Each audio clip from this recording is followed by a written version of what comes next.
Hello everyone, আসসালামু আলাইকুম। আজকে তৈরি করে দেখাবো ক্যারামেল পুডিং লাচ্ছা সেমাই দিয়ে। পুডিং তৈরি করার জন্য প্রথমে ক্যারামেল তৈরি করে নিব, তাই আমি চিনি দিয়েছি হাফ কাপের থেকেও একটু কম। জাল দেওয়ার পর দেখা যাচ্ছে চিনিটা গলতে শুরু করে দিয়েছে। যাতে সুন্দর কালার আসে তাই আমি নাড়াচাড়া করে দিচ্ছিলাম। এরকম সুন্দর একটি গোল্ডেন কালার চলে আসছে। এই পর্যায়ে চুলাটা বন্ধ করে নামিয়ে নিতে হবে। পুডিং সেট করব, এই পাত্রে গরম অবস্থায় আমি ঢেলে দিচ্ছি। ঠান্ডা হতে থাকুক। পুডিংয়ের মিশ্রণটা রেডি করে নিচ্ছি। আমি 2টি ডিম নিয়েছি আর দিয়ে দিচ্ছি 1/3 কাপ চিনি। চিনিটা আপনাদের টেস্ট অনুযায়ী নেবেন। লবণ 1 চিমটির মতো করে হ্যান্ড মিক্সার দিয়ে আমি ফেটিয়ে নিব যতক্ষণ না খুব ভালো করে ডিম চিনি একসাথে গলে গিয়েছে।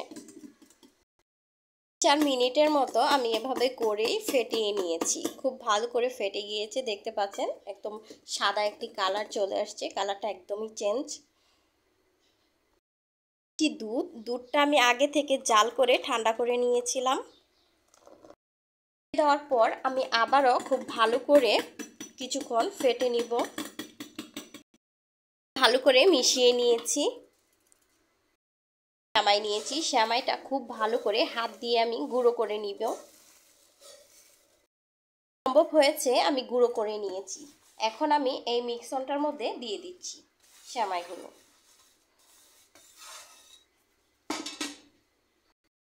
তারপর আমি আবারও একটু মিশিয়ে নিচ্ছি খুব ভালো করে। মিশ্রণটা ক্যারামেলের উপরে ঢেলে দিচ্ছি। আপনার ঈদের দিনে খাবারের টেবিলে এই পুডিংটা রাখতে পারেন।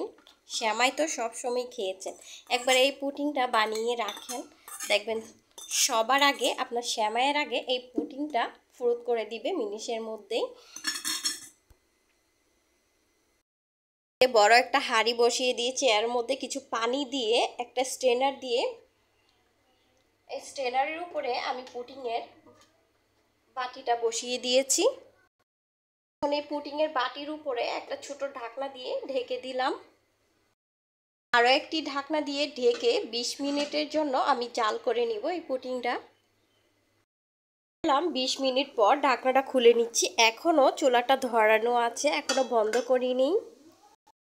যে পানিটা দিয়েছিলাম পানিটাও শুকিয়ে গিয়েছে আর আমার পুডিংটাও হয়ে গিয়েছে। চুলা থেকে নামানোর আগে আমি চেক দিয়ে নিচ্ছি পুডিংটা হয়েছে কিনা। সুন্দরভাবে হয়েছে, কাঠিটা একদমই ক্লিন এসেছে।